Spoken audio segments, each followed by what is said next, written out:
Hey guys, how's it going? Dale here. Today I want to kind of respond into a bunch of comments I've been getting recently on a video I did quite a while ago actually on an Acer desktop computer. I did an upgrade on it. I'll put a link down below to that video. That was a Acer Aspire TC-885 desktop. It was like a 10th generation Intel processor. This one we're looking at here is a brand new one, just took it out of the box. It's a much newer version of a tower like that of the Acer Aspire TC series. This is an Aspire TC-1760-UA92. It has 12th generation Intel Core i5 12400 processor, very good processor. But in the comments, people have been asking me about this computer. I don't even think you can get the 885 anymore, I don't think. And they was asking me about upgrade options and things like that. So I thought I'd get the new version here, this one, and just kind of give you a quick overview of what's going on with it and what you can and can't upgrade. It's not a bad little computer. It's pretty fast. Like I said, it has a 12th gen Core i5 12400 6-core processor. Up front here, we got our power button on the top right here. We have the 8X optical drive here, the vertical mount, so to speak. Got a couple of 3.5mm audio jacks in the front here, USB 3.2 A and C port. No camera card reader. That older one that I was just telling you about, that did have the card slot, I believe, in the front, but they've eliminated it. I have upgraded a few of these already. I just didn't have any around, but I do now. So let me show you the back of this thing. It's got a fairly small footprint. It's not real big. Doesn't take up too much space. It's super quiet. It's a very quiet computer, which I like. There's no chassis fan here. You can mount one. I think it's like an 80 millimeter fan that you can pop in it without too much trouble. In the back here, of course, we have our power cord. Got dual HDMI, no VGA or DVI ports, just 2 HDMI ports, so it's real easy to hook up a couple of HD monitors. You got 4 USB-A ports here, 2 down here, and another USB 3.2 here. It's got Ethernet. It does have Wi-Fi 6 with Bluetooth 5.2, and you got your standard audio jacks back here in the back. Let me pop the side panel off here and show you what's going on in here. Now these, unlike the older version in the other video, you'll see that one actually had somewhat of a standard ATX style power supply in it. This one does not. They went full proprietary yuck on this. I don't like it. This is a 300 watt power supply, guys.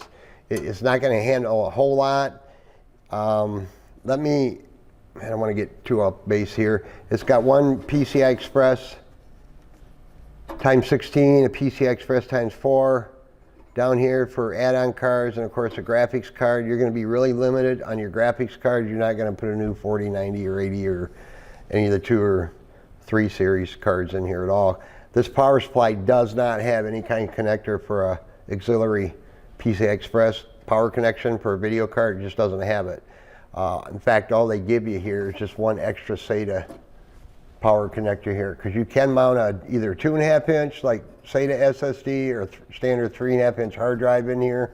They give you the one power connector, and there's an extra SATA port on the motherboard back there.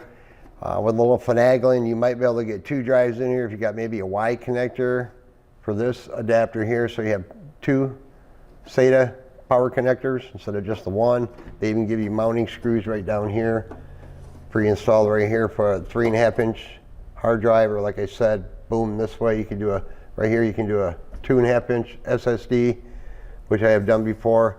This has a 512 gigabyte NVMe M.2 drive, but let me show you how to get in here. I'm gonna get my screwdriver here real quick. This panel right here comes off. You have to take this off to get back in there. So let me remove this real quick.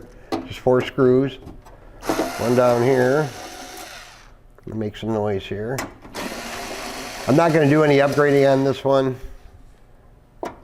but you can do a few upgrades. But the video card is the biggest thing. Sorry about my hand being in the way, guys. So you take out those 4 screws, And then, where's my, shoot. Gotta cut my little zip tie here for that extra power connector just hanging there. So then you can just take this guy out just like that, and you can mount your drives to it. Either, like I said, a 2.5 inch and 3.5 inch. Then you got this optical drive, this optical drive here that slides out the front before you take off this front panel here. So you have to carefully disconnect it, and these are a pain to get off. Got your power connector here, extremely proprietary. Then you got the one SATA power connector right here, and that's it. And I'll show you in a second what's going on with that power supply. You have your CPU power connector coming off of here, you know, to the motherboard. This is not a standard ATX or any kind of ATX motherboard. It's very, very proprietary. It extends all the way out to the front. These up front jacks here are attached right to the motherboard. Extends all the way out the front of the case there. So once you unhook these connectors from the optical drive, there's a little lever here you push carefully, and then this will slide right out just like that. Carefully, don't scratch your front plate there. But that's that. Then you can take these little tabs here, carefully jiggle them out, and you can get your front panel off. But you have to take that optical drive out first. Then once you do that, there are 2 or 3 screws right here in the front. I'm disassembling it so I can show you what's going on back there with the M.2 drive and stuff. This motherboard has just one M.2 slot. People have asked me again in that other one, can you put 2 M.2 drives in there? And you can't in that older one or in this one. Again, I got some zip ties here I got to just corroborate.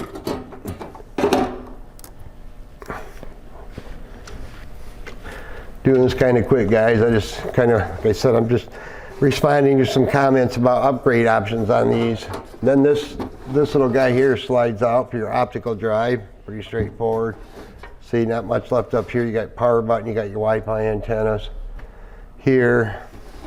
Then once we get in here, you can see here, here's our M.2 drive. As you can see, there's one slot. You got your Wi-Fi card down here, the Wi-Fi 6. These power connectors for the SATA are connected directly to the motherboard in a special connector right here. And the power supply here has very little cabling. You got this goofy 6-pin connector here on the motherboard, but only 5 pins are being used. Then you got your CPU power connector going over here to the motherboard back over here.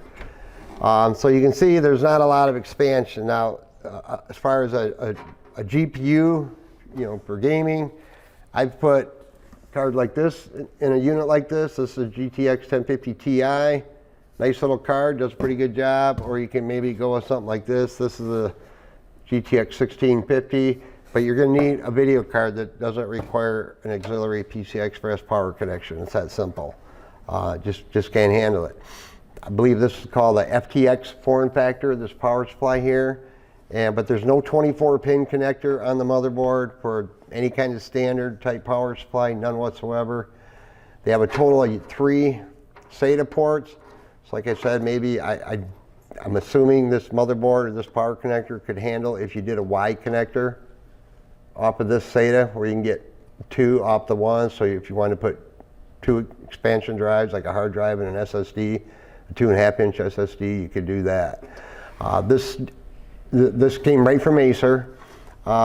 This model comes configured with 12 gigabytes of DDR4 3200. There's just 2 expansion slots, got an 8 gig and a 4 gig slot. First thing I would do is get rid of the 4 and put another 8 of 3200 megahertz, so you got 16 gig. I have put personally 32 gigabytes and 3200 in these, no problem, works great. Now the BIOS on this does not support, you know, memory profiling or any of that kind of stuff. It's not a gaming rig, so you're not going to be able to do that kind of customizing on overclocking and that kind of stuff. Standard CPU cooler here, 12th Gen i5, 12400. Acer offers this model in an i7 model. Can't say for sure if this board will support the i7 if they use the same board, because I have not purchased an i7 model of this Aspire 1760 yet. Of course, you got your CMOS battery and your antenna wires running around in there. So you got a couple upgrade options, you know, extra storage, you know, second SSD. You could definitely get more RAM in here. And I wouldn't honestly try messing around with the CPU. Pretty lightweight, very lightweight the computer. Like I said, the fan's super quiet.